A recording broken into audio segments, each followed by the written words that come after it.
গাছের মেহেদি পায়ের নখে দেওয়া যাবে কিনা? প্রেগন্যান্সির সময় কি মেহেদি দেওয়া নিষেধ? আকিকা না দিলে কোনো সমস্যা হবে কিনা? ঘুমানোর দোয়া ঘুমানোর অন্যান্য আমল শেষে বলতে হবে নাকি আগে? আমি যে স্বপ্ন দেখি সেটি সত্য হয়ে যায়, ইসলামে এর ব্যাখ্যা কি? সন্তান হওয়ার দোয়া জানতে চাই। চুল ময়লার ঝুড়ির ভেতর আর গোসলের সময় টয়লেটের ভেতরে ফেলা যাবে কিনা? না ঘুমিয়ে রাত 11টার দিকে তাহাজ্জুদ পড়া যাবে কিনা? বিপদে পড়ে স্বর্ণের দোকানে স্বর্ণ বন্ধক দিলে সুদের গুনাহ হবে কিনা? মৃত ব্যক্তিকে স্বপ্নে দেখলে নাকি তার কবরে গিয়ে জিয়ারত করতে হয়, কথাটা সত্যতা জানতে চাই। মেয়েদের কবরস্থানে যাওয়া নিষেধ কিনা এই সম্পর্কে যদি একটু বুঝিয়ে বলতেন। যে সমস্ত প্রশ্ন পেয়েছি সেগুলোর উত্তর দেওয়া শুরু করি। আসাদুজ্জামান আসাদ আপনি লিখেছেন, ঘুমানোর দোয়া ঘুমানোর অন্যান্য আমল শেষে বলতে হবে নাকি আগে? বিছানায় শোয়ার পর নাকি শোয়ার প্রস্তুতির সময়?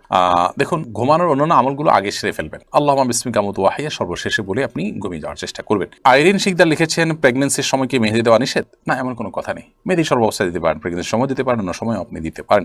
যারা এই আইডি থেকে আপনি লিখেছেন আকিকা না দিলে কোনো সমস্যা হবে কিনা? আকিকা যদি দেওয়ার সামর্থ্য না থাকে তাহলে তার জন্য কোনো জবাব দিতে নেই, কিন্তু সামর্থ্য থাকলে তার এটা দেওয়া উচিত। অনেকগুলো আমাকে ওয়াজিব বলেছেন, অনেকে সুন্নতে মুআক্কাদা বা গুরুত্বপূর্ণ সুন্নাহ বলেছেন। শারমিন আক্তার আপনি লিখেছেন, আমি যে স্বপ্ন দেখি সেটি সত্য হয়ে যায়, ইসলামে এর ব্যাখ্যা কি?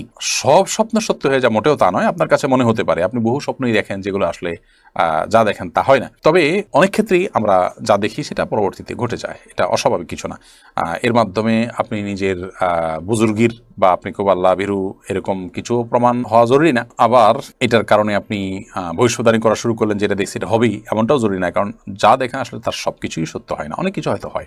এটা সবার ক্ষেত্রেই হয়, কম বা বেশি। নওশেন তারান্নম ইমা আপনি রেখেছেন, মৃত ব্যক্তিকে স্বপ্নে দেখলে নাকি তার কবরে গিয়ে জিয়ারত করতে হয়, কথাটা সত্যতা জানতে চাই। মৃত ব্যক্তিকে স্বপ্নে দেখলেই তার কবরে যে জিয়ারত করতে হবে এটা আবশ্যক নয়। তবে মৃত ব্যক্তিকে স্বপ্নে আমরা দেখলে তাকে যদি মনে হয় যে তিনি ভালো আছেন তো আলহামদুলিল্লাহ, যদি মনে হয় তিনি কষ্টে আছেন তাহলে তার তরফ থেকে যা যা করা যায়, দান সাদেকা দোয়া, সেগুলো আমরা করতে থাকবো। কিন্তু তাকে দেখলেই কবরে যেতে হবে এমন না, কবরে এমনি মাঝে মধ্যে যাওয়াটা সুন্নাহ, সেটা ভিন্ন বিষয়, দেখার সাথে কোনো সম্পর্ক নেই। সাদিয়া জেমি আইডি থেকে আপনি লিখেছেন, আমি প্রাপ্তবয়সী হওয়া সত্ত্বেও আমার বিয়ের কোনো পথ খুঁজে পাই না, অথচ আমার চেয়ে ছোট অনেকের বিয়ে হয়ে যাচ্ছে বা গেছে, আমি হতাশাগ্রস্ত। আমাকে কোনো আমলের কথা বলবেন যাতে তাড়াতাড়ি বিয়ে হয়ে যায়? প্রথমত আল্লাহ তাআলার কাছে সাধারণভাবে দোয়া করতে থাকবেন, চোখের পানি ফেলে, যে আল্লাহ তাআলা আমার জন্য আপনি এটা বিহিত করুন এবং আমার বিয়েটাকে সহজ করে দিন। আপনি আল্লাহর কাছে দোয়া করতে থাকবেন এবং প্রচেষ্টা হতে থাকবে সঠিক পদ্ধতিতে। অনেকে অতিরিক্ত বাছাবাছি করেন, আবার অনেক সময় দেখা যায় ব্যাটে বলে হয় না, ধৈর্য ধারণ করতে হবে এবং সবর করতে হবে, সেই সাথে দোয়া অব্যাহত রাখতে হবে। মোহাম্মদ ইউসুফ আপনি লিখেছেন আইডি থেকে, বিপদে পড়ে স্বর্ণের দোকানে স্বর্ণ বন্ধক দিলে সুদের গুনাহ হবে কিনা? স্বর্ণ বন্ধক রাখলেন, রেখে টাকা নিয়েছেন, ওই টাকাটা দিয়েই আবার আপনি স্বর্ণগুলো ফেরত নিয়ে নেবেন, এটা হলে তো কোনো অসুবিধা নেই। কিন্তু সাধারণত অতিরিক্ত সুদ আরোপ করা হয় এবং সুদ দিতে হয়, সুদ নেওয়া দেওয়ার ব্যাপার থাকে, যার কারণে সেটা কিন্তু গুনাহের বিষয়, সেটা জায়েজ নাই। আব্দুল্লাহ মামুন আপনি লিখেছেন, সন্তান হওয়ার দোয়া জানতে চাই। সন্তান হওয়ার দোয়া হলো রব্বি হাবলি মিনাস সলিহিন, রব্বি হাবলি মিনাস সলিহিন, রব্বি লা তাযারনি ফারদা ওয়া আনতা খায়রুল ওয়ারিসিন, রব্বি লা তাযারনি ফারদা ওয়া আনতা খায়রুল ওয়ারিসিন, রব্বি হাবলি মিন লাদুনকা যুররিয়াতান তাইয়্যিবাহ ইন্নাকা সামিউদ দুআ। এই তিনটি দোয়া আল্লাহর নবী জাকারিয়া আলাইহিস সালাম এবং ইব্রাহিম আলাইহিস সালাম করেছেন, তাদেরকে আল্লাহ তাআলা তাদের বার্ধক্যে সন্তান দিয়েছেন। অতএব আমাদের সন্তানহীনতার কষ্ট লাঘব করবার জন্য এই দোয়াগুলো আমরা বিশেষ করে আল্লাহর কাছে পাঠ করতে পারি।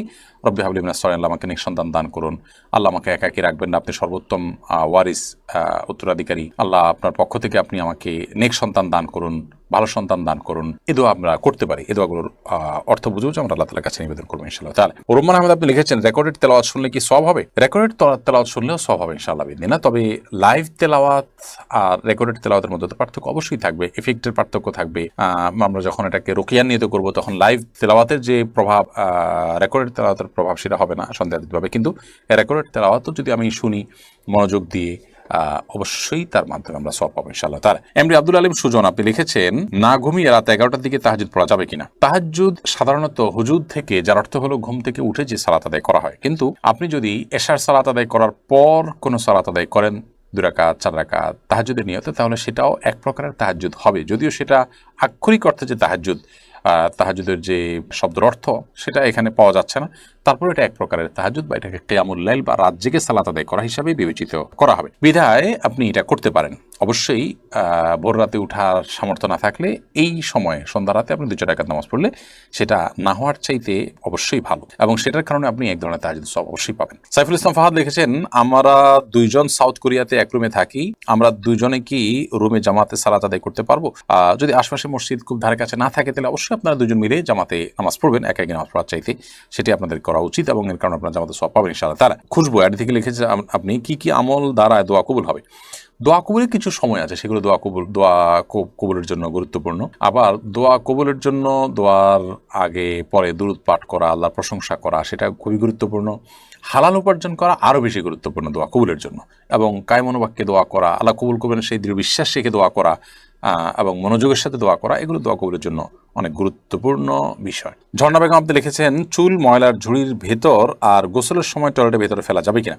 মানুষের শরীরের প্রত্যেকটা অঙ্গই খুবই গুরুত্বপূর্ণ এবং সম্মানীয়। ইসলাম মানুষের শরীরের প্রত্যেকটা অঙ্গকে মর্যাদা দিতে বলে। আল্লাহ সুবহানাহু ওয়া তাআলা বলেছেন, ওয়ালাকাদ কাররামনা বানি আদম, আমি আদম সন্তানকে অর্থাৎ মানুষদেরকে মর্যাদা দিয়েছি, সম্মানিত করেছি। অতএব মানুষের শরীরের কোনো অংশ, অঙ্গ, চুল, গোপ অথবা আপনার দাড়ি কিংবা আপনার নখ, এগুলো নোংরা জায়গায়, ময়লা জায়গায় ফেলাটা অনুচিত। কিন্তু এটা ফেললে যে কোনো বড় গুনাহ হবে এরকম না, কিন্তু অনুত্তম এবং অনুচিত পর্যায়ের গুনাহ। সেক্ষেত্রে এগুলোকে আমরা একত্র করে মাটিতে যেমন পুঁতে ফেলতে পারি, বা মাটিতে ফেলে দিলাম, মাটির সাথে মিশে গেল, সেটা হতে পারে, কিন্তু খুব নোংরা বা ময়লার সাথে সেটা ফেলাটা অনুচিত কাজ। সাদিয়া ইসলাম প্রিয়া আপনি লিখেছেন, মেয়েদের কবরস্থানে যাওয়া নিষেধ কিনা, এই সম্পর্কে যদি একটু বুঝিয়ে বলতেন।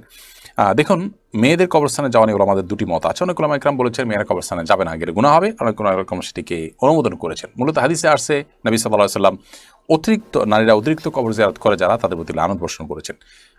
এই বিষয়ে দুই মতকে বিশ্লেষণ করার পর এবং দলিলগুলোকে পর্যালোচনা করার পর যেটি আমাদের কাছে মনে হয় তা হলো যে, নারীরা যদি অত্যধিক কবরে না যায় এবং সেখানে গেলে নিজেরা নিয়ন্ত্রণ হারিয়ে আবেগ তাড়িত হয়ে কোনো কিছু করে ফেলবেন এরকম আশঙ্কা না থাকে, তাহলে সেক্ষেত্রে মাঝে মধ্যে তারা কবরে যেতে পারেন, যাওয়া জায়েজ হতে পারে। এমনি আজুল আপনি লিখেছেন, আমি কারো টাকা মেরে খেয়েছি তাকে না জানিয়ে, সেটা আমি এখন কিভাবে তাকে ফেরত দিতে পারি বা এর পাপ থেকে মুক্ত হতে পারি? যদি তাকে না জানিয়ে আত্মসাৎ করেছেন, এখন তার কাছে ফেরত দেওয়ার সুযোগ থাকলে ফেরত দিবেন।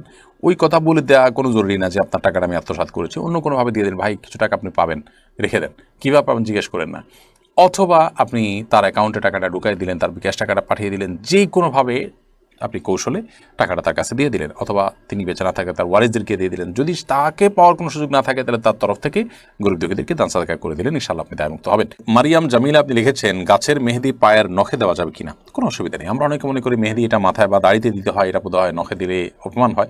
দাড়িতে বা চুলে আমরা তো তেলও দিই, তাহলে আমরা কি সেটা নখে দিব না? অতএব এগুলো আমাদের নিজেদের বানানো বিভিন্ন রকমের কুসংস্কারচ্ছন্ন বিশ্বাস এবং মন গড়া কথা।